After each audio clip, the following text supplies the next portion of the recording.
RTO number plate corruption प्रकरणाची चौकशी झाली पाहिजे. Jitendra Awhad. On RTO number plate corruption. हे सरकार असंच बसलं आहे आणि हे धक्कादायक आहे. त्यांनी अख्खा महाराष्ट्र विकायला काढले आहे. 3 कोटी नंबर प्लेट बदलली झाली आहे आणि 400 कोटींचा घपला आहे. हे 1200 कोटींचा घपला आहे असं समोर दिसतंय. आता यांच्यामुळे सर्वसामान्य लोकांना स्कूटर नॅनोला खर्च येणार आहे. आणि मी स्वतः मंत्र्यांना विचारलं आहे की तुमचं हात आहे का, तर ते बोलले मला काही माहित नाही. मी मुख्यमंत्र्यांना विनंती करतो की याची चौकशी लावा. तो म्हणजे सगळ्यांना म्हणणं पडलं की आपल्याला काही एवढी कमी मतं पडलेली नाहीत की आपण एकदमच नदीत गात्र झालो. ठीक आहे, 2 महिने झाले, निवडणुका संपल्या. अस्तित्वात नसलेल्या सरकारचं नवरा बायकोसारखं असलेले रुसवे फुगवे महाराष्ट्र ठप्प करून बसलं आहे.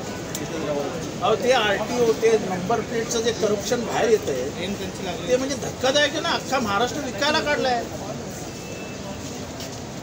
3 कोटी नंबर प्लेट बदलायचे आहेत आणि 400 रुपयाचा कपला आहे.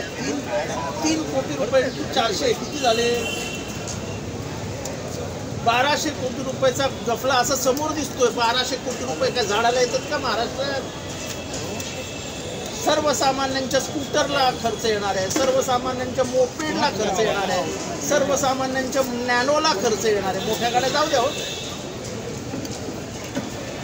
ही लूट आहे ना, महाराष्ट्राची लूट डोळ्यासमोर होते. आणि मंत्री महोदय म्हणतात आमचा काही संबंध नाही. मी स्वतः मंत्री महोदयांशी बोललो आहे.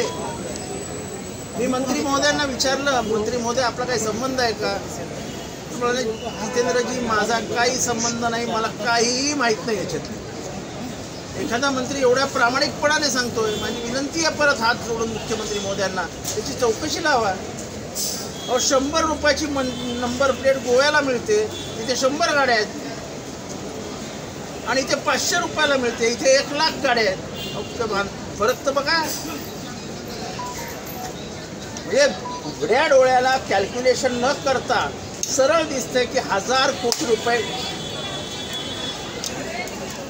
पण या सगळ्या प्रकरणांमध्ये 3 कंपन्यांना या नंबर प्लेटचं सगळं टेंडरिंग देण्यात आलेलं आहे. परंतु एवढे मोठे टेंडर आहेत, 1046 कोटींचं टेंडर आहे.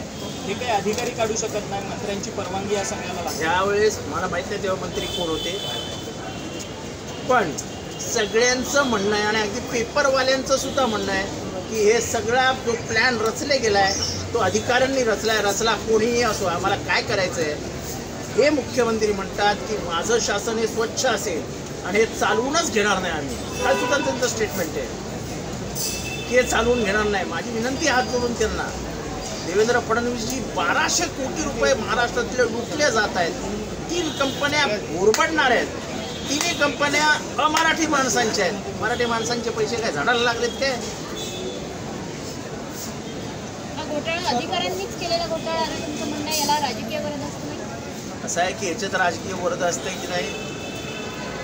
घोटाळा आहे हे पत्रकारांपासून सर्वसामान्यांना दिसतंय. That is important.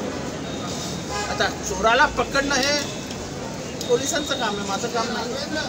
चोरी झाली हे मी दाखवतोय, दररोज दाखवतोय. ही बघा चोरी, ही बघा चोरी, ही बघा चोरी. तर अजून काय करायचं? माझी विनंती आहे तुम्हा पत्रकारांना की असे 1200 कोटी रुपये जर ते असे महाराष्ट्राचे ओरबडून खाणार असतील तर तुम्ही देखील हे प्रकरण लावून करा. विधानसभेच्या पहिल्या दिवसापासून हे प्रकरण लागणार. विधानसभेच्या पहिल्या दिवसापासून हे प्रकरण आम्ही लावून धरणार, आम्ही सोडणार नाही. Jobs jobs jobs. Gangapur road Nashik मधील डिजिटल मार्केटिंग फर्म मध्ये डिजिटल मार्केटिंग इंटर्नसाठी मेल फिमेल जागा उपलब्ध. मेल फिमेल 4 जागा. अनुभव 0 ते 1 वर्ष. चांगले कम्युनिकेशन स्किल्स, भाषा ज्ञान मराठी, हिंदी, इंग्लिश. कॉम्प्युटर व इंटरनेट वापरायचे ज्ञान आवश्यक. पेमेंट 8 ते 10 हजार. क्षमता व अनुभवानुसार. तुमचा बायोडाटा व CV या नंबरवर पाठवा. 90 11 71 00 11 90 11 71 00 11